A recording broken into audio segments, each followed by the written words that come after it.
ఇవాళ ప్రపంచాన్ని శాసిస్తున్న ఒకే ఒక్క అంశం వేగం. కాలానికి ఎదురు పరుగులు తీస్తూ ఉరుకులు పరుగుల్లో ప్రతి ఒక్క విషయంలోనూ అదే అత్యంత కీలకంగా మారింది. రవాణా రంగంలో అయితే చెప్పనక్కర్లేదు. కరిగిపోతున్న కాలంతో సమానంగా గమ్యాన్ని చేరాలి, వీలైతే అంతకంటే వేగంగానే. రిచర్డ్ టెవ్రితిక్ కనుగొన్న రైళ్లకు జపనీయుల ఆధునిక రూపం బుల్లెట్ ట్రైన్స్ వరకు, కార్ల్ ఫ్రెడరిక్ బెంజ్ అందించిన బెంజ్ నుంచి ఇవాళ ప్రపంచం చూస్తున్న మెరుపు వేగం కార్ల వరకు, రైట్ సోదరుల సాదాసీదా విమానం నుంచి కంటి చూపులకే అందని సూపర్ సోనిక్ జెట్ లోహ విహంగాల వరకు ప్రపంచం ఎంతో పురోగమించింది. తన రికార్డులను తనే తిరగరాస్తూ కొత్త మైలురాళ్లను అధిగమించింది. ఏ ఒక్కటి నిన్నలా ఉండడం లేదంటే ఆ వేగమే కారణం. కానీ ప్రతి విషయంలో అంతకు మించి అంటున్న ఆవిష్కరణలకు అడ్డేది? ఆ కోవలోనే ప్రపంచాన్ని అబ్బురపరిచేందుకు సిద్ధమవుతోంది మరో అద్భుతం. గతానికి భిన్నంగా మాకు అవకాశం ఇవ్వరు అంటూ మొదట్లోనే భారత్ తలుపు తడుతుండడం మరో విశేషం.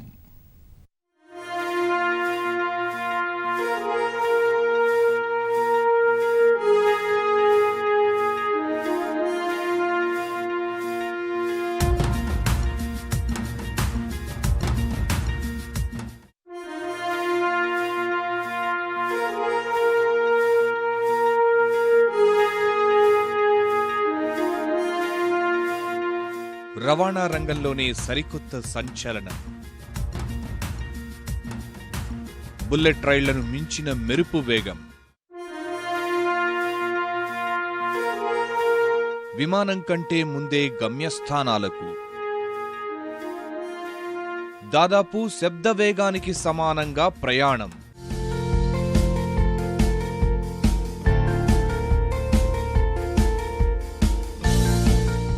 ఇన్ని ప్రత్యేకతలతో దూసుకొస్తోంది హైపర్ లూప్. రవాణా రంగంలో ఊహించని మెరుపు వేగాన్ని పరిచయం చేసేందుకు ప్రపంచం తలుపు తడుతోంది. ఆ అధునాతన రవాణా వ్యవస్థ భారత్లోనూ పెడితే అనే సందేహం కాదు. అందుకు మేము సిద్ధమే అంటున్నారు ఆ అద్భుతం ఆవిష్కర్తలు. ఆ విషయంపై ఇప్పటికే కేంద్ర ఉపరితల రవాణా శాఖ మంత్రి నితిన్ గడ్కరీతో సంప్రదింపులు ప్రారంభించారు. భారత్లో హైపర్ లూప్ రవాణా వ్యవస్థ ప్రయోగాత్మక పరీక్షల కోసం అనుమతి కోరుతున్నారు. ఇంతకీ అసలేంటి హైపర్ లూప్ వ్యవస్థ? ఇప్పటికే ప్రపంచ రవాణా వ్యవస్థ ఎన్నో కొత్త పుంతలు తొక్కుతోంది. 19వ శతాబ్దం ప్రారంభం అందించిన తిరుగులేని రవాణా సాధనం రైల్వే వ్యవస్థ.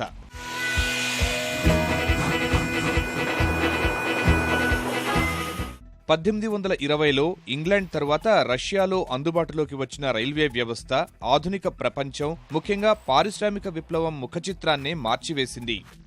అదే శతాబ్దం చివరికి వచ్చేసరికి 1885లో రైరైమంటూ రంగప్రవేశం చేశాయి మోటార్ కార్లు. జర్మనీకి చెందిన వాహన ఇంజిన్ డిజైనర్ కార్ల్ ఫ్రెడరిక్ బెంజ్కు దక్కిన పేటెంట్ ఇవాల్టికి కార్ల రంగంలో తిరుగులేని బ్రాండ్. సరిగ్గా అదే సమయంలో మొదలైన ప్రయత్నాలు రవాణా రంగాన్ని ఆకాశమార్గం పట్టించాయి.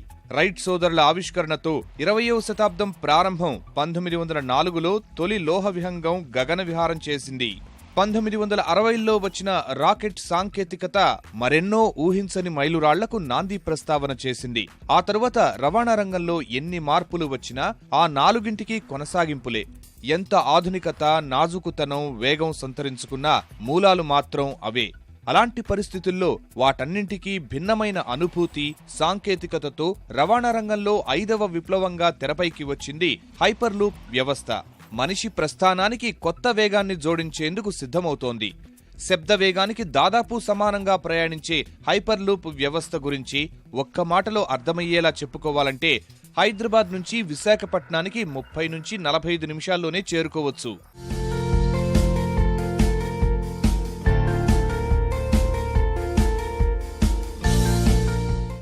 దశాబ్దాలుగా ఆలోచనలకు పరిమితమైన హైపర్ లూప్ కు వాస్తవ రూపం ఇచ్చే కార్యాచరణ ప్రారంభించింది ఐరన్ మ్యాన్ గా పేరు పొందిన అమెరికాకు చెందిన ఎలన్ మస్క్. 2012లో మొదటిసారిగా ఈ దిశగా తన ఆలోచనలు పంచుకున్న మస్క్ ఏడాది తిరిగేసరికి 2013లో ఇది హైపర్ లూప్ నమూనా అంటూ ప్రకటించి సంచలనం సృష్టించాడు. అదే ఏడాది ఆగస్టులో నిర్మాణ నమూనాలను అందరి ముందుకు తెచ్చారు. లాస్ ఏంజల్స్ నుంచి శాన్ ఫ్రాన్సిస్కో తీర ప్రాంతం మధ్య తొలి మార్గాన్ని ప్రతిపాదించారు. 559 కిలోమీటర్ల ఆ దూరాన్ని గంటకు 970 కిలోమీటర్ల సగటు వేగంతో 35 నిమిషాల్లోనే చేరవచ్చంటూ అబ్బురపరిచే వార్త చెప్పారు.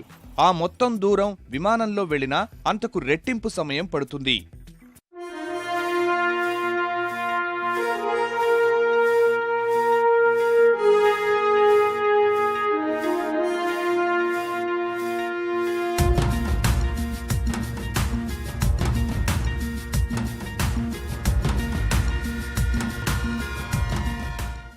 ప్రాథమిక అంచనాల ప్రకారం లాస్ ఏంజిల్స్ నుంచి శాన్ ఫ్రాన్సిస్కో మధ్య ఆ 559 కిలోమీటర్ల హైపర్ లూప్ మార్గానికి సుమారుగా $6 బిలియన్ అవుతుందని అంచనా వేశారు. అంటే భారతీయ కరెన్సీలో సుమారుగా 40,000 కోట్ల రూపాయలు. అది ప్రయాణికుల రవాణాకు సంబంధించి. సరకు రవాణాకైతే మరో $1.5 బిలియన్ అధికంగా పెట్టాల్సి ఉంటుంది. ఆ మొత్తంలో పూర్తవుతుందా లేదా అన్న అంశంపై మాత్రం రవాణా రంగ నిపుణుల్లో ఇంకా భిన్నాభిప్రాయాలున్నాయి. ఇప్పుడు 20కి పైగా దేశాల్లో హైపర్ లూప్ వ్యవస్థ కోసం సంప్రదింపులు జరుపుతున్నారు. హైపర్ లూప్ వ్యవస్థ వాణిజ్య హక్కులు అమెరికాకే చెందిన స్పేస్ ఎక్స్ సంస్థ వద్ద ఉన్నాయి. అయితే మస్క్, స్పేస్ ఎక్స్ సంస్థలు వాటిని ఓపెన్ సోర్స్ విభాగంలోనే ఉంచి ఈ నమూనాను మరింత మెరుగ్గా తీర్చిదిద్దేందుకు ముందుకు వచ్చే వారందరికీ ఆహ్వానం పలుకుతున్నారు. అలా కొన్ని సంస్థలు ఏర్పడ్డాయి. విద్యార్థులు, పరిశోధకులు కూడా ఆ దిశగా అధ్యయనాలు మొదలుపెట్టారు. ప్రస్తుతానికి హైపర్ లూప్ 1 అనే సంస్థ 2017 కల్లా లాస్ ఏంజిల్స్, శాన్ ఫ్రాన్సిస్కో మధ్య మార్గాన్ని అందుబాటులోకి తెచ్చే లక్ష్యంతో పనిచేస్తోంది. స్పేస్ ఎక్స్ సంస్థ ఇప్పటికే 1 మైలు మేర హైపర్ లూప్ మార్గం నిర్మించి పరీక్షలు చేస్తోంది. 2013 ఆగస్టులో ఎలన్ మస్క్ హైపర్ లూప్ గురించి ప్రకటించినప్పుడు సాధ్యాసాధ్యాలపై సందేహాలు రేకెత్తాయి. కానీ కొన్ని నెలల్లోనే అవన్నీ పటాపంచలయ్యాయి. సాధారణ వాహనాలు ముందుకు కదలాలంటే గురుత్వాకర్షణ శక్తి, గాలి వేగం, పీడనం లాంటి అనేక అంశాలు కీలకం. ఆ ప్రక్రియలోనూ అనేక పరిమితులు ఉంటాయి. అయితే అంతరిక్షంలోని ఉపగ్రహాలు తక్కువ ఇంధనంతోనే కోట్లాది కిలోమీటర్లు ప్రయాణించడాన్ని చూస్తున్నాం. ఈ సూత్రంపై ఆధారపడే హైపర్ లూప్ సాంకేతికత ఆవిష్కరణకు మస్క్ రంగం సిద్ధం చేశారు.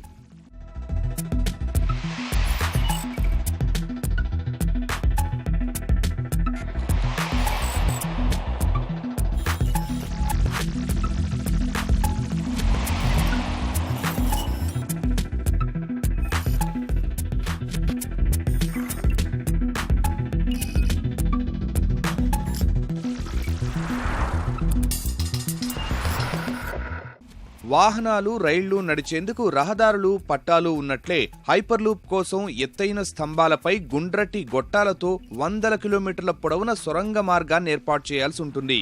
6 అడుగుల వెడల్పైన గొట్టాల లోపల అతి తక్కువ పీడనం ఉంటుంది. బోగి ముందు భాగంలో ఏర్పాటు చేసే భారీ ఎగ్జాస్ట్ ఫ్యాన్ ఉన్న కొద్దిపాటి గాలిని పీల్చుకుని వెనుక భాగంలోకి పంపిస్తూ ఉంటుంది. ఆ గాలి పొరపై బోగీలు తేలియాడుతూ దూసుకుపోతూ ఉంటాయి. గొట్టం మొత్తం అతి తక్కువ పీడనం ఉన్నప్పటికీ ప్రయాణికులకు ఏమాత్రం ఇబ్బంది లేకుండా ఏర్పాట్లు ఉంటాయి. భూకంపాలను సైతం తట్టుకునేలా హైపర్ లూప్ స్తంభాలు, బోగీలు రూపొందిస్తారు. అదే హైపర్ లూప్ వ్యవస్థకు ముంబై, పుణే మధ్య అవకాశం కల్పించాలని కోరుతున్నారు ఇప్పుడు. హైపర్ లూప్ ట్రాన్స్పోర్టేషన్ టెక్నాలజీ సహ వ్యవస్థాపకుడు బిబోబ్ గ్యాబ్రియల్ గెర్స్తా ఆ విషయంపైనే కేంద్ర ఉపరితల రవాణా శాఖ మంత్రి నితిన్ గడ్కరీని కలిశారు. ఇటీవలే కార్నెగీ ఇండియా సదస్సులో పాల్గొనడానికి బెంగళూరు వచ్చిన ఆయన తన ప్రాజెక్టు తాలూకా ఆలోచనలను మీడియాతో పంచుకున్నారు. భారత్లో ఆ మార్గాన్ని నిర్మించడానికి నిశ్చితమైన అభిప్రాయంతో ఉన్నట్లు ప్రకటించారు. ఒకవేళ ప్రభుత్వం నుంచి అనుమతి వస్తే 6 నుంచి 8 నెలల్లో అధ్యయనాలు పూర్తి చేసి 3 సంవత్సరాల్లో మొదటి ప్రయాణికుణ్ణి చేరవేయాలని లక్ష్యంగా పెట్టుకున్నట్లు తెలిపారు. ఈ భారీ ప్రాజెక్టు కోసం హైపర్ లూప్ ట్రాన్స్పోర్టేషన్ టెక్నాలజీస్ ప్రభుత్వం నుంచి నిధులు కూడా కోరడం లేదు. ఇప్పటికే ఉన్న మార్గాల్లో హైపర్ లూప్ వ్యవస్థ నిర్మాణం కోసం అనుమతులిస్తే చాలంటోంది. ప్రైవేట్ రంగంలోని పెట్టుబడిదారులను తామే చూసుకుని ప్రాజెక్టు పూర్తి చేస్తామని ధీమా వ్యక్తం చేస్తోంది. ఇప్పటికే వారికి పెట్టుబడులు సమకూర్చేందుకు కొందరు భారతీయ పెట్టుబడిదారులు సంసిద్ధత వ్యక్తం చేసినట్లు చెబుతున్నారు. భవిష్యత్ తరాలకు భారంగా మారే బుల్లెట్ రైళ్ల కంటే వినూత్నమైన హైపర్ లూప్ వ్యవస్థను ఎంచుకోవాలనేది ఆ సంస్థ ప్రధాన విజ్ఞప్తి.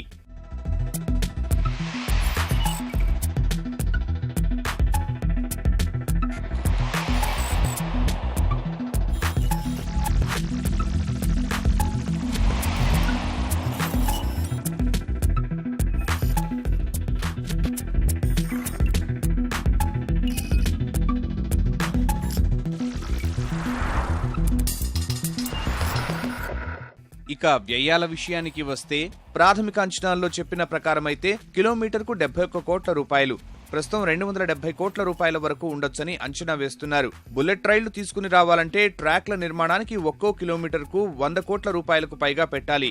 కానీ ఆ వ్యత్యాసం తరువాత నిర్వహణ వ్యయాల్లో కలిసి వస్తుందని, భద్రతాపరంగా కూడా భరోసా లభిస్తుందనేది హైపర్ లూప్ ట్రాన్స్పోర్టేషన్ టెక్నాలజీస్ మాట. ప్యాట్స్ గా పిలిచే ఒక్కో హైపర్ లూప్ పెట్టెలో 28 నుంచి 40 మంది వరకు ప్రయాణం చేయవచ్చు. ఒక మార్గంలో రోజుకు కనీసం 70,000 మంది వరకు ప్రయాణికులను చేరవేయవచ్చు. మరో కోణంలో చూస్తే హైపర్ లూప్ కోసం నిర్మించే ఒక్కొక్క స్తంభంపై కనీసం 7 ట్యూబ్లను ఏర్పాటు చేయవచ్చు. అందువల్లనే పెట్టుబడి పరంగా జపనీస్ బుల్లెట్ రైల్ కంటే ఆదా మార్గమని హైపర్లూప్ ట్రాన్స్పోర్టేషన్ టెక్నాలజీస్ చెబుతోంది. బుల్లెట్ రైలుకు అయ్యే ఖర్చులో పావు వంతుతోనే హైపర్లూప్ ప్రయాణం సాధ్యమని అంటున్నారు. నిర్వహణ వ్యయం అందులో 10వ వంతు మాత్రమే అని చెబుతున్నారు. పైగా ఇందులో మరెలాంటి యంత్ర భాగాలు అవసరం లేదు. రాపిడి ఉండదు. గాలి ఒత్తిడి ఆధారంగానే పని నడిచిపోతుంది. అందువల్ల ఇంధన వ్యయం కూడా చాలా తక్కువగా ఉంటుంది. పర్యావరణ హితం కూడా. ప్రస్తుతానికి ఈ అధునాతన రవాణా వ్యవస్థకు సంబంధించి అబుదాబి ప్రభుత్వం హైపర్లూప్ ట్రాన్స్పోర్టేషన్ టెక్నాలజీస్ మధ్య ఓ ఒప్పందం కూడా కుదిరింది. అబుదాబి, అల్ ఐన్ మధ్య 160 కిలోమీటర్ల మేర ఈ కొత్త మార్గాన్ని నిర్మించాల్సి ఉంటుంది. అందుకు సంబంధించిన పనులు కూడా కొన్ని వారాల క్రితమే ప్రారంభమయ్యాయి.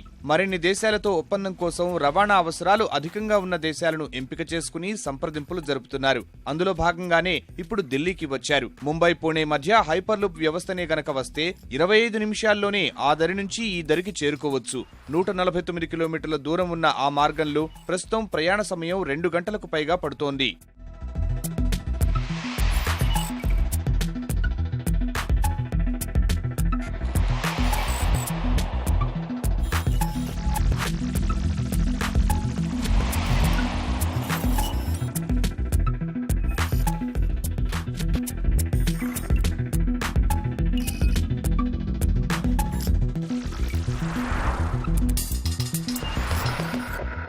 అతి తక్కువ ఇంధనం ఉపయోగించుకుని పర్యావరణ హితంగా మెరుపు వేగంతో సాగే ఈ అధునాతన రవాణా వ్యవస్థను సాధ్యమైనంత త్వరగా అందుబాటులోకి తేవాలని హైపర్లూప్ ట్రాన్స్పోర్టేషన్ టెక్నాలజీస్ కసరత్తు చేస్తోంది. 2020 కల్లా సరకు రవాణా, 2021 కల్లా ప్రయాణికులను తరలించడం చేపట్టాలని లక్ష్యంగా పెట్టుకుంది. ఆ క్రమంలో 5 దేశాలతో సంప్రదింపులు చివరి దశలో ఉన్నాయని చెబుతోంది. అదంతా అనుకున్నట్లు పూర్తయితే రవాణా రంగం రూపురేఖలు ఊహించని రీతిలో మారిపోతాయి అనడంలో సందేహం లేదు. నిమిషాల్లోనే గమ్యం చేరుకునే వెసులుబాటుతో పాటు పెట్రోల్, డీజిల్ లాంటి ఇంధనాల వినియోగం లేనందున పర్యావరణానికి మేలు జరుగుతుంది. ఎలన్ మాస్క్ గత చరిత్రను చూస్తే హైపర్లూప్ ఆవిష్కరణ కష్టమేం కాదని అనిపించక మానదు. ఇంటర్నెట్లో డబ్బు చెల్లింపులకు ప్రస్తుతం విస్తృతంగా ఉపయోగిస్తున్న పేపాల్ ను సృష్టించింది ఎలన్ మాస్కే. ఈ 43 ఏళ్ల యువ మేధావి స్పేస్ ఎక్స్ పేరుతో ప్రపంచంలోనే తొలి ప్రైవేట్ రాకెట్ తయారీ సంస్థను ఏర్పాటు చేశాడు. స్పేస్ ఎక్స్ తయారు చేసిన ఫాల్కన్ 1, ఫాల్కన్ 9 రాకెట్లు నాసా తరపున అంతర్జాతీయ అంతరిక్ష కేంద్రానికి సరుకులు రవాణా చేశాయి. అమెరికాలోని 2వ అతిపెద్ద సౌరశక్తి కంపెనీ సోలార్ సిటీ, ప్రపంచంలోనే అత్యంత వేగవంతమైన అత్యధిక మైలేజీనిచ్చే ఎలక్ట్రిక్ కార్లు తయారు చేసే టెస్లా కంపెనీ యజమాని కూడా ఆయనే. హాలీవుడ్ సినిమా ఐరన్ మ్యాన్ ను ఎలన్ మాస్క్ జీవితం ఆధారంగానే రూపొందించారని చెబుతారు.